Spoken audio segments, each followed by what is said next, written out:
On the morning of January 24, 2013, 21-year-old Elisa Lam should have been preparing to continue her solo journey through California. She had arrived in Los Angeles days earlier, documenting her trip online with thoughtful, introspective posts that reflected both excitement and vulnerability. Elisa was traveling alone, carrying a backpack, a camera, and a carefully planned itinerary.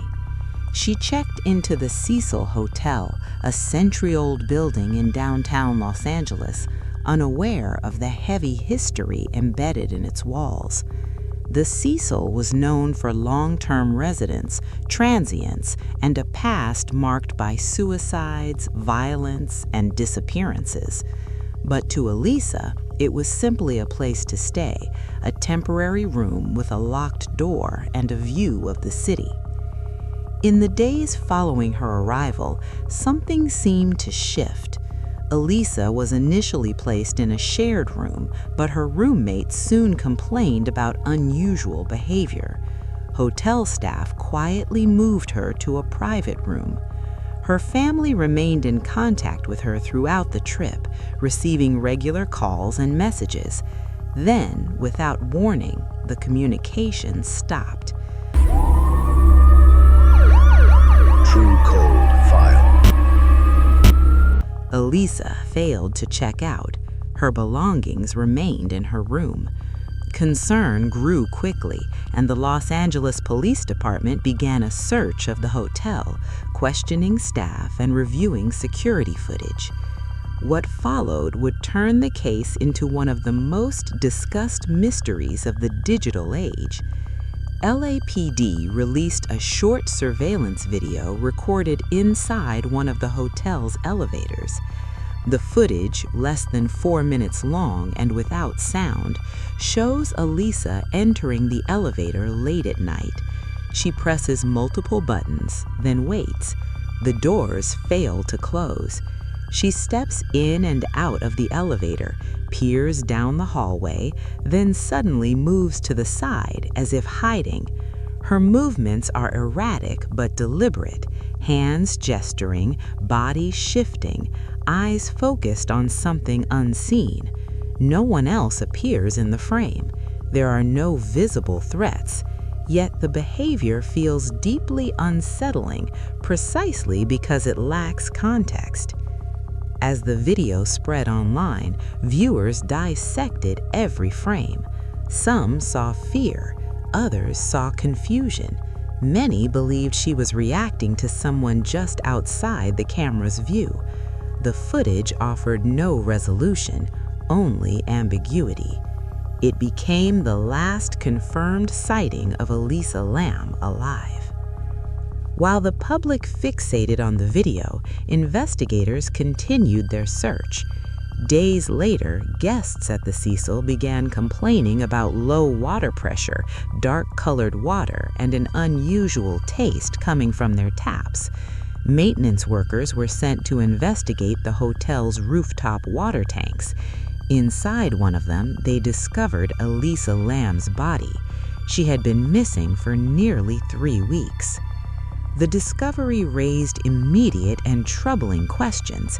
How had Elisa accessed the roof, an area not intended for guests?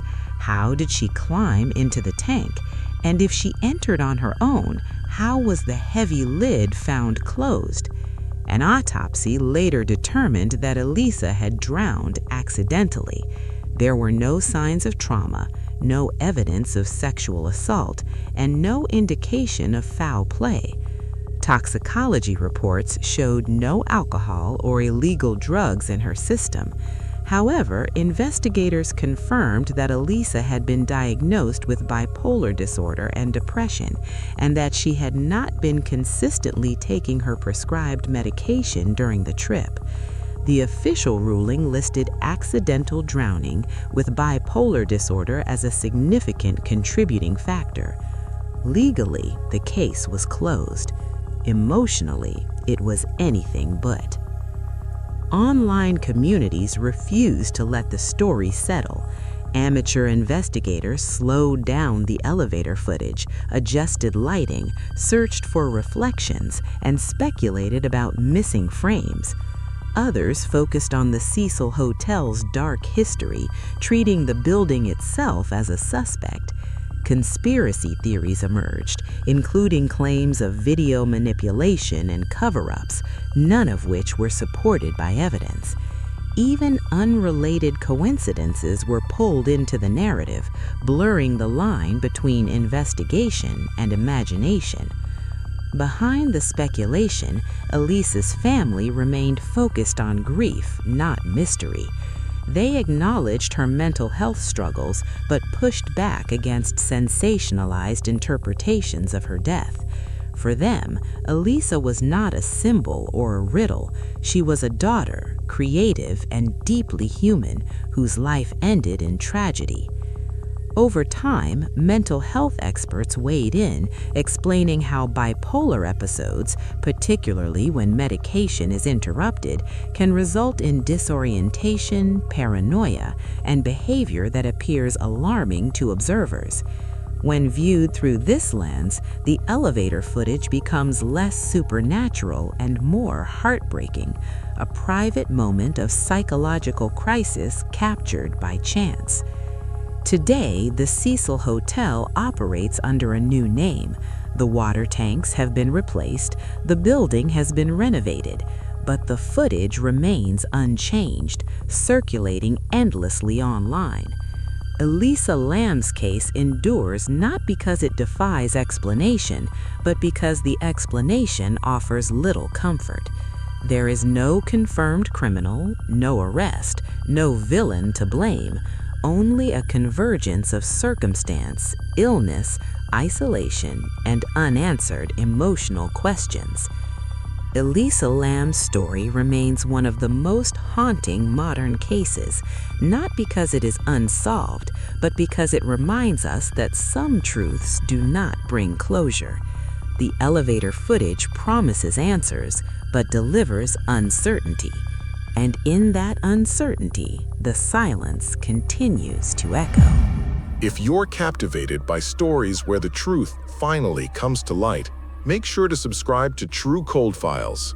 Every week, we uncover real cases where justice took decades, but never disappeared.